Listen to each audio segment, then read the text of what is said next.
Joining me now is Randy Weingarten. She's the president of the American Federation of Teachers, and we just had a giant teacher strike in LA, and it has been resolved, and that's what we want to talk about. Randy, welcome to the TYT Network. It's great to be with you guys, and I'm actually here in Lordstown, Ohio, where we just did a town hall with the members of the UAW who are going to be affected from the closing of the plant that GM is doing in Lordstown. So it was teachers and parents, UAW and community, because, of corporate greed. Yeah, I've been giving the teachers credit over and over again on these strikes, not just because I think it's the right thing to do and they need to stand up for themselves and for the average American worker, but just like in LA, because they stood up for others as well, nurses, Exactly librarians, right. And most importantly for the kids. So Randy, I want to get into the details of that deal in a second, but first, what role does the American Federation of Teachers have in these strikes?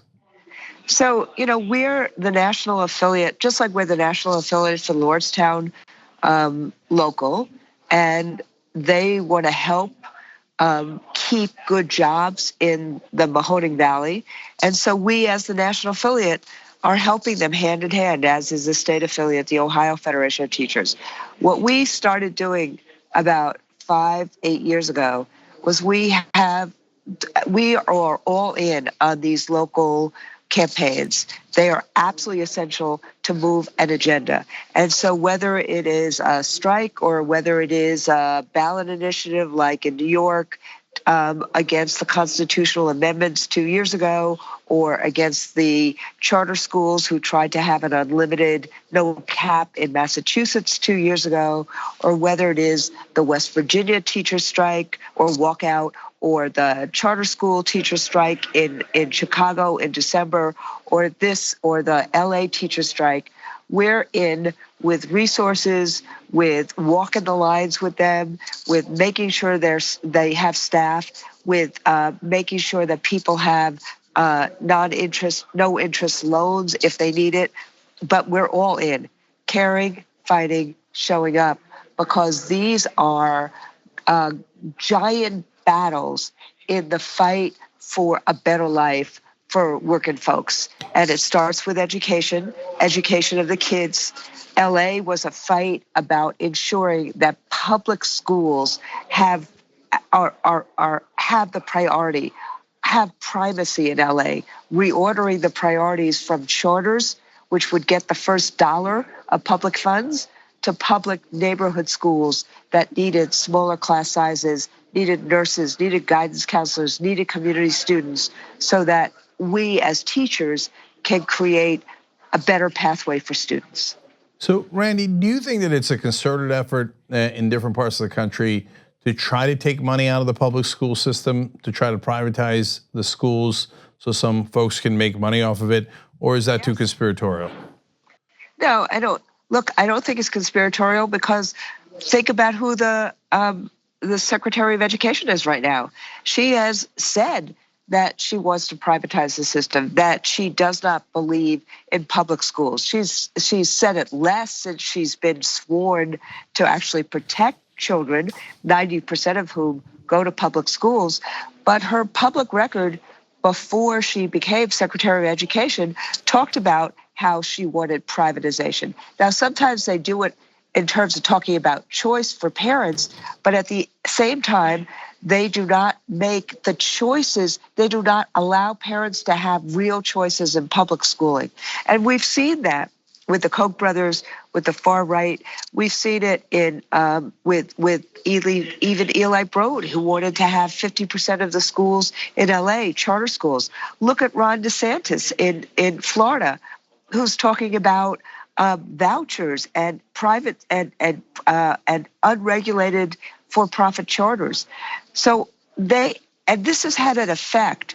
25 states still spend less funding on public education today than they did before the recession. 41 spend less on higher education. And so as kids have more and more needs, as our kids are poorer and poorer, we have less and less resources to deal with all the issues that teachers need to deal with. And so teachers have become activists and will not settle for despair or for the status quo. And that's why you're seeing this level of activism, collective activism throughout the country. Yeah, the more I look into it, the more I like the system in Finland. Partly because I'm a believer in facts, and they've banned private schools in Finland, which originally was shocking to me, having grown up in America, because we're told over and over again, you know, that it's choice and that you must privatize everything. But their schools are #1 in the world, and the reason is because the rich kids are in the school with the middle class kids and the poor kids. So guess what they do? They pull them up. And instead, here in LA, all the rich kids are in private schools. And so now in the public schools, 80% of the kids need lunch assistance. And then they say, all right, what we're gonna do on top is we're gonna siphon off even more money into charter schools and other things, and we're gonna let the public school system suffer and then blame the teachers for it. And so I think we got to a breaking point here, whether it's West Virginia, LA, Denver, or anywhere else in the country, and we've had enough. And so that I think that the strikes are successful because the public is on their side. Almost everybody, I mean, I got kids in the public school system, and we immediately supported the teachers, and every parent I know immediately supported the teachers. And so yeah, sorry, go ahead, Randy. So no. I love the Finnish schools. We've been at the Finnish schools, but it's more than that they prohibit private schools.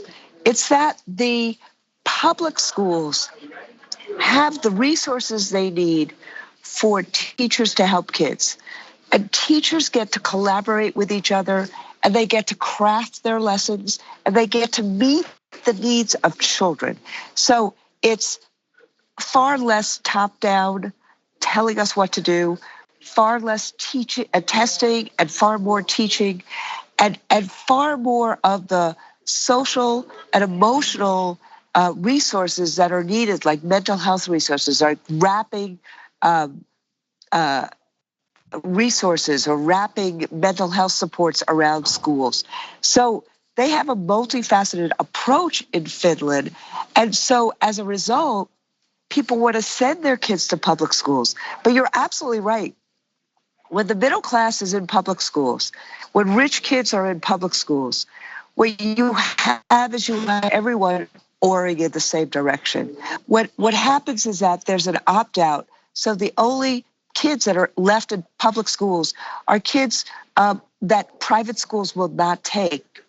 That's unfair to everybody. And yet, when that is happening in places like LA, you still have 90% of kids going to public schools. And our obligation is for every kid, whether they're rich or poor or middle class, whether they have special needs or not.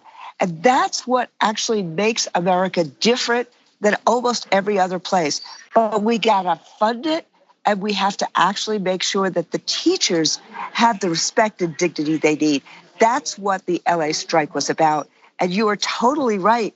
The community embraced the teachers, and you saw complete, I wouldn't say you saw dancing in the streets because there was too much rain, but you saw a lot of communities, thousands of people coming out and saying, we support the teachers and we need to reorder the priorities so that we have a system of neighborhood public schools in LA that work for all kids. Yeah, I mean, look, again, I don't know a single parent that was against the teachers. And because we see the schools with our own eyes. In our public school that my kids go to, the parents have to pay extra on top to get a nurse for 2 days out of the week.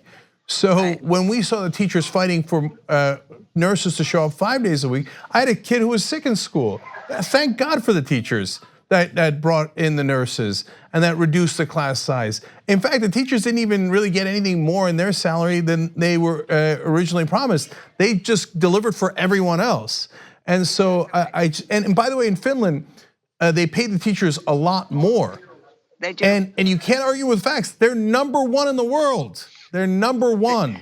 So they have dropped a little bit, but it's not, but they are really high up on the PISA results, and we should look at them. They pay, you're absolutely right. But first off, thank you for sending your kids to public schools. And we want public schools that every parent wants to send their kids to, every teacher wants to work in, and where kids are engaged. But this was a strike for what kids needed. We need to meet the needs of kids. And you cannot teach in a school that, kids don't decide, we're going to only on Monday because that's when the nurse is there. Kids get sick when they get sick. And the teachers end up becoming the social worker, the nurse, the step parent, the grandfather, the grandmother, the uncle, the aunt, the coach. We need to be able to teach, and we need resources for kids for all of these other things. All right, Randy Weingarten, president of the American Federation of Teachers, those same teachers that are in a lot of ways reigniting the fight for justice in this country. So thank you so much for joining us. We appreciate it. Thanks for watching this free clip of the Young Turks. Don't forget to become a TYT member today. For more exclusive content, join now at tyt.com/join.